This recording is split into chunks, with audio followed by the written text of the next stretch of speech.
नमस्कार, ध्येय आईएएस में आपका स्वागत है। आज के इस कार्यक्रम में हम भारत में जल विद्युत के विकास, इसका पर्यावरणीय महत्व आदि के विषय में चर्चा कर रहे हैं। तो आइए शुरू करते हैं। जल विद्युत ने भारत के ऊर्जा परिदृश्य में महत्वपूर्ण भूमिका निभाई है।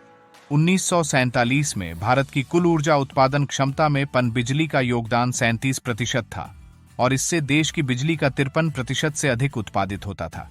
हालांकि 1960 के दशक के अंत में इसमें एक परिवर्तनकारी बदलाव देखा गया जब कोयला आधारित बिजली उत्पादन पनबिजली पर हावी होने लगा, जिसके परिणाम स्वरूप ऊर्जा क्षमता और उत्पादन दोनों में पनबिजली की हिस्सेदारी कम हुई। अगस्त 2023 में भारत में पनबिजली की ऊर्जा क्षमता लगभग 46,865 मेगावाट तक पहुंच गई थी।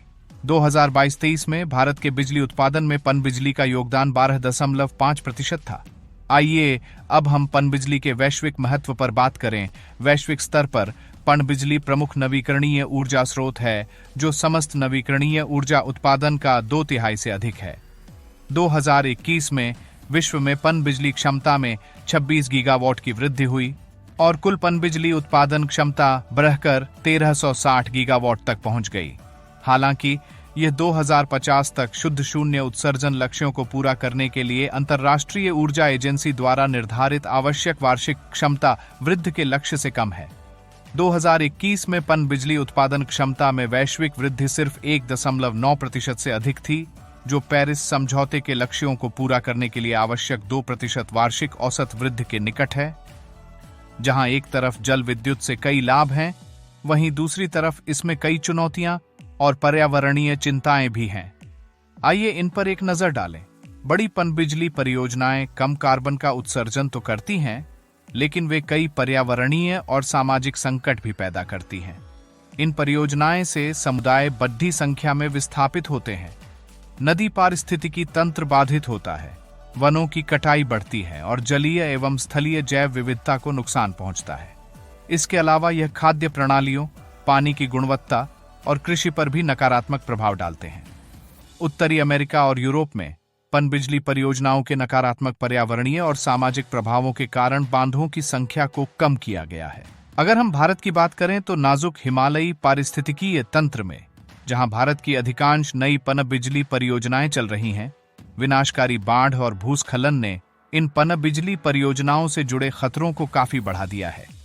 आपको याद होगा, फरवरी 2021 में उत्तराखंड के चमोली जिले में धौलीगंगा, राशिगंगा और अलकनंदा नदियों में आई विनाशकारी बाढ़ से कई लोगों की जान गई थी और कई पनबिजली परियोजनाओं को भारी नुकसान पहुंचा था।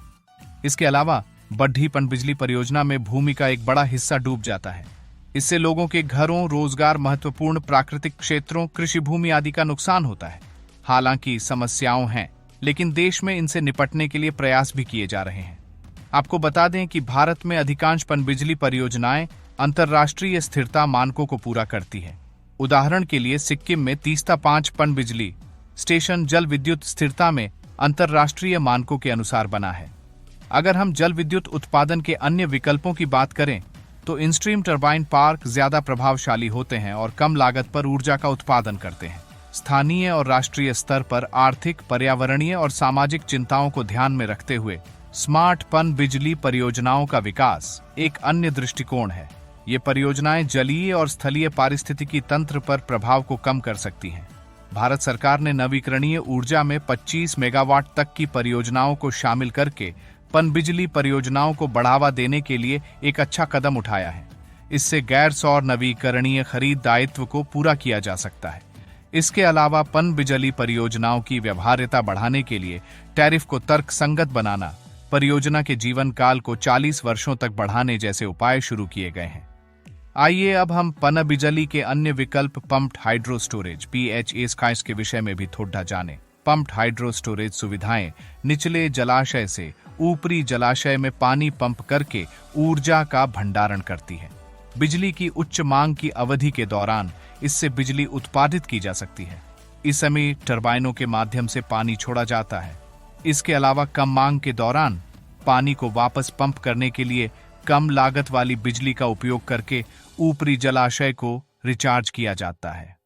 अंत में भारत में पनबिजली का ऐतिहासिक विकास और इसका वैश्विक महत्व उपलब्धियों और चुनौतियों से भरा है।